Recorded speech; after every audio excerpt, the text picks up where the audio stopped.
Hello hello, কি অবস্থা সবার? আজকে টপিকে আমরা দেখব ভেক্টরের ত্রিমাত্রিক অবস্থা। মানে আমার কাছে তিনটা অক্ষ থাকবে, এক্স অক্ষ, ওয়াই অক্ষ, জেড অক্ষ। হ্যাঁ, এই তিনটা অক্ষে আমি একটা ভেক্টর চিন্তা করব, ওই ভেক্টরের মানটা আসলে কিভাবে বের করে সেটা আসবে।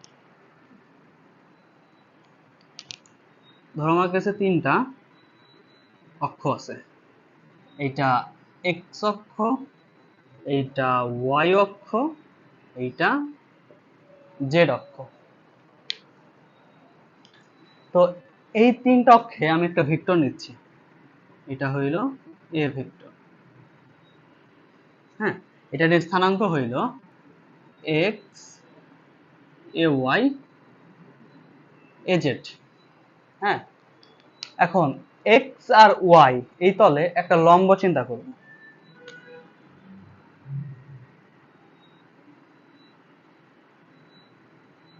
এখানে ধর একটা লম্ব আঁকছি। হ্যাঁ, এটা একটা মেঝের মতো আসলে।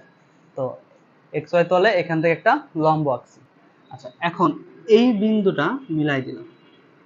হ্যাঁ, আচ্ছা, আমার কাজের সুবিধার্থে এইটা যোগ করলাম আর এইটা যোগ করলাম। এখন দেখো, এই নিচের এইটা একটা সামন্ত্রিক ক্রিয়েট করছে। হ্যাঁ, নিচে এটা একটা সামন্ত্রিক ক্রিয়েট করছে। উপরের এতটুকু যদি এক্স হয়, তাহলে এটাও, এই দৈর্ঘ্যটাও এক্স হবে, তাই না? সামুদ্রিক বিপরীত বাহু পরস্পর সমান ও সমান্তরাল। আচ্ছা, এতটুকু যদি এ ওয়াই হয়, এটাও এ ওয়াই হবে। আচ্ছা, এই রেখাটাকে এখানে নিলাম।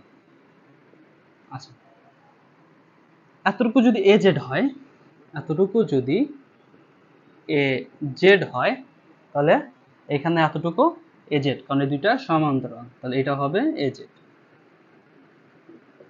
আচ্ছা, এতটুকু সোফার সবার ক্লিয়ার। আচ্ছা, এইটাকে ত্রিমাত্রিক ব্যবস্থায় লেখা হয় এ ভেক্টর সমান x i cap plus A y j cap plus A z k cap. এখন এখন কোশ্চেনটা হলো আই জে কে এই তিনটা আসলে কি? আই দ্বারা বোঝায় একক ভেক্টর, আই জে কে তিনটা হলো একক ভেক্টর, যেটা মান হলো 1। তাহলে সবগুলো মান যদি 1 হয়, এগুলোর সাথে যদি 1 গুণ করাই দেই, তার আসলে কোনো চেঞ্জ হয় না। আচ্ছা, আই জে কে এই তিনটা একক ভেক্টর, এরা দিক নির্দেশ করে। আই দিয়ে বোঝায় এক্স অক্ষের দিক, জে দিয়ে বোঝায় ওয়াই অক্ষের দিক, আর কে দিয়ে বোঝায় জেড অক্ষের দিক। তার মানে এক্সটা এক্স অক্ষ বরাবর গেছে পজিটিভ দিকে, যার কারণে পজিটিভ চিহ্নটা আগে আছে। এ ওয়াইটা গেছে ওয়াই অক্ষ বরাবর পজিটিভ দিকে, এর আগে প্লাস আছে। আর এ জেডটা জেড অক্ষ বরাবর গেছে পজিটিভ দিকে, এখানে সবগুলো পজিটিভই আছে। তার মানে এইটা যে কথা, এটাও একই কথা। এটা স্থানাঙ্ক ব্যবস্থায়, এটা সিম্পলিফাই করার জন্য। আচ্ছা, তাহলে আই জে কে এই তিনটা হইল একক ভেক্টর, যেগুলো মান নির্দেশ করে। আই হইল এক্স অক্ষের দিক, যে হইল ওয়াই অক্ষের দিক, আর কে হইল জেড অক্ষের দিক। ঠিক আছে? আচ্ছা, এখন আমি আসলে এই এ এর মানটা বের করতে চাইতেছি। আমার এখন এই এ এর মানটা লাগবে। আচ্ছা, এই ত্রিভুজটা যদি চিন্তা করো, এটা হইল লম্ব, আর নিচের এটা হইল ভূমি, আর এটা হইল অতিভুজ। ত্রিমাত্রিক ব্যবস্থায় আসলে বোর্ডে আঁকানো পসিবল না, যার কারণে হয়তো দেখতে এরকম লাগতে পারে এইটা ভূমি, এটা লম্ব, এটা অতিভুজ কেমনে হয়। হ্যাঁ, কিন্তু ত্রিমাত্রিক ব্যবস্থায় আসলে এটা লম্ব হয়, এটা ভূমি, এটা অতিভুজ। তাই হয় অতিভুজ এ, এটা মানে দরকার, তাহলে অতিভুজ স্কয়ার সমান লম্ব স্কয়ার প্লাস ভূমি স্কয়ার। লম্ব তো এ জেড, এটা আমি কিন্তু পাইছি, কিন্তু কোশ্চেনটা হইলো ভূমি তো নাই, আমার ভূমি দরকার। আচ্ছা, আবার এই ত্রিভুজটা যদি চিন্তা করো, এটা এক্স অক্ষ, এটা ওয়াই অক্ষ। এখানে এক্স অক্ষ আর ওয়াই অক্ষ এরা 90 ডিগ্রি কোণ ক্রিয়েট করে। এক্স অক্ষ ওয়াই অক্ষ যদি 90 ডিগ্রি কোণ ক্রিয়েট করে, এটা লম্ব, এটা ভূমি, তাহলে এটা ভূতিভুজ। তো এটা মান হবে root over a x square plus A Y square, তাই না?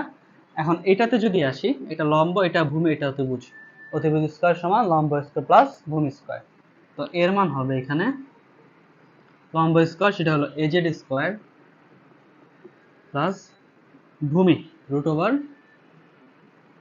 AZ square plus A x square plus A Y square পুরোটা হোল স্কোয়ার। তাহলে এ সমান আসতেছে, এই স্কোয়ার রুট কেটে যাবে, তাহলে থাকবে a Z square plus A x square plus A Y square. তাহলে এ সমান আসবে, স্কোয়ার হবে অবশ্যই, অতিভুজ স্কোয়ার সমান লম্ব স্কোয়ার প্লাস ভূমি স্কোয়ার রুট ওভার, এটা যদি সাজায় লেখো A x square plus A Y square plus A Z square. তার মানে যে স্থানাঙ্কগুলো দেওয়া থাকবে সেটার স্কোয়ার, সেগুলোর স্কোয়ারের যোগফলের রুট ওভার, এটা হইলো আমার আলটিমেটলি সূত্র। এটা মনে রাখা লাগবে। আচ্ছা, একটা ম্যাথ করলে ব্যাপারটা বুঝতে পারবো।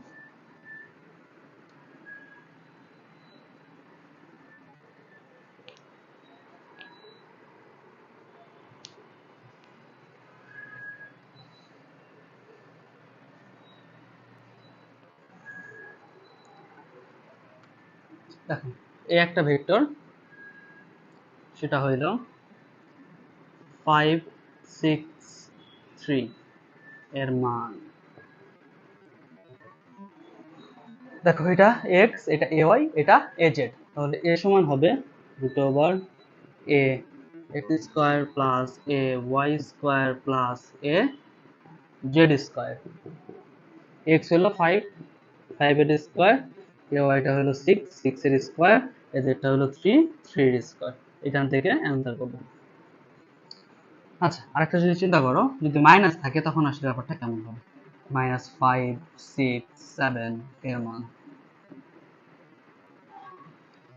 এখানে -5টাই এক্স, মানে এক্সটা -5 এর দিকে গেছে, এক্স অক্ষ বরাবর -5 গেছে, তখন এ হইতো রুট ওভার -5 এর স্কোয়ার, 6 এর স্কোয়ার, 7 এর স্কোয়ার। এখান থেকে অ্যান্সারটা পাই। আসো আরেকটা ম্যাথ করব, পুরোটা ক্লিয়ার হয়ে যাবে। এটাতে কি করি, আসো।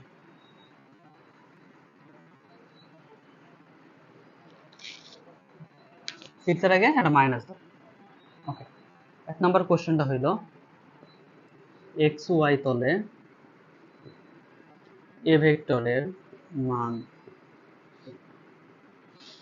2 নম্বরটা হইল এক্স জেড তলে এ ভেক্টরের মান। 3 নম্বরটা হইল ওয়াই জেড তলে এর মান। 4 নম্বরটা হইল এক্স ওয়াই জেড তলে এর মান। ওকে, এই 4টা কোশ্চেন দেখো। এই একটা ভেক্টর আছে, এটা বলছে এক্স ওয়াই তলে এর মান কত। এখানে এক্স আছে, ওয়াই আছে, জেড অক্ষ নাই, তার মানে যেটা মানটা 0, তাহলে এর মানটা হবে এখানে। আচ্ছা দেখো, সূত্রটা হলো A x square plus A Y square plus A Z square. এখানে জেড এর মানটা 0, তাহলে এখানে জেডটা হবে 0, তাহলে থাকবে root over X square plus A Y square. তাহলে হবে এক্স এর মান 5, 5 এর স্কোয়ার, ওয়াই এর মান -6, -6 এর স্কোয়ার। আচ্ছা, এক্স জেড তলে, এখানে এক্স আছে, জেড আছে, ওয়াইটা মিসিং, তাহলে এখানে এর মানটা হবে root over 5 square plus 3 square.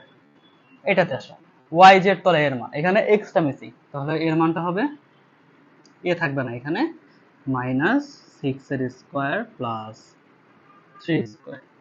আর এক্স ওয়াই জেড, মানে এখানে এক্স অক্ষ আছে, ওয়াই অক্ষ আছে, জেড অক্ষ আছে, তাহলে হবে এর সমান।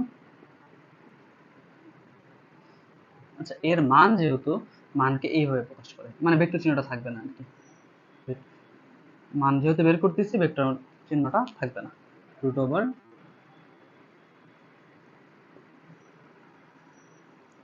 5 স্কোয়ার প্লাস মাইনাস 6 এর স্কোয়ার প্লাস 3 স্কোয়ার। সোফার সবার ক্লিয়ার।